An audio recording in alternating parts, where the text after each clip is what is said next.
ये आवाज़ सुन रहे हैं आप?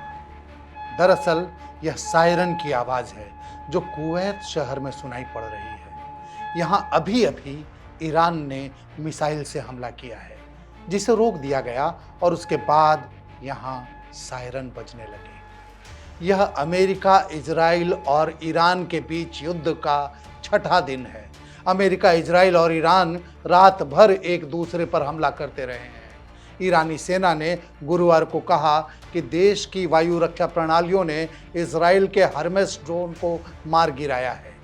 ईरान के इस्लामिक रिवॉल्यूशनरी गार्ड कोर यानी IRGC का दावा है कि उसकी वायु रक्षा ने देश की दक्षिण पूर्वी सीमा के पास एक अमेरिकी F-15E स्ट्राइक ईगल लड़ाकू विमान को मार गिराया। हालांकि अमेरिकी केंद्रीय कमान ने तुरंत ईरान के इस दावे को खारिज करते हुए इसे बेबुनियाद बताया।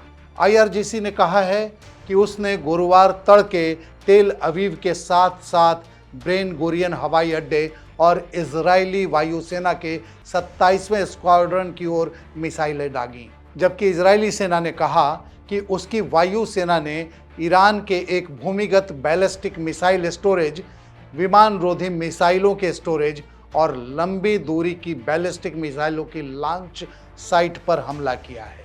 इस बीच अमेरिकी राष्ट्रपति डोनाल्ड ट्रंप का दावा है कि इजराइल के साथ मिलकर हमने ईरान को तबाह कर दिया। हर घंटे ईरान की मिसाइलों और ड्रोन क्षमताओं को नष्ट कर रहे हैं।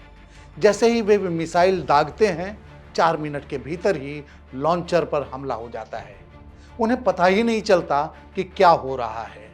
ट्रंप ने दावा किया है कि ईरान की नौसेना खत्म हो चुकी है। 3 दिन में हमने उनके 24 जहाज नष्ट कर दिए। उनके विमान रोधी हथियार नष्ट हो चुके हैं, इसलिए उनके पास वायुसेना नहीं है। उनके संचार तंत्र ठप हो चुके हैं, मिसाइलें नष्ट हो चुकी हैं। ट्रंप ने दावा किया कि ईरान समझौता के लिए फोन कर रहा है। वे पूछ रहे हैं हम समझौता कैसे करें।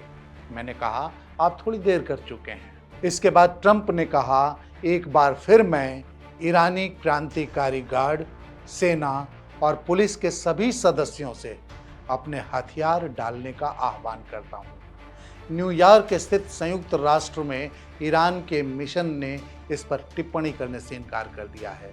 हालांकि ईरान के समझौता करने के आग्रह वाली खबर पर पहले भी ईरान ने इनकार किया है।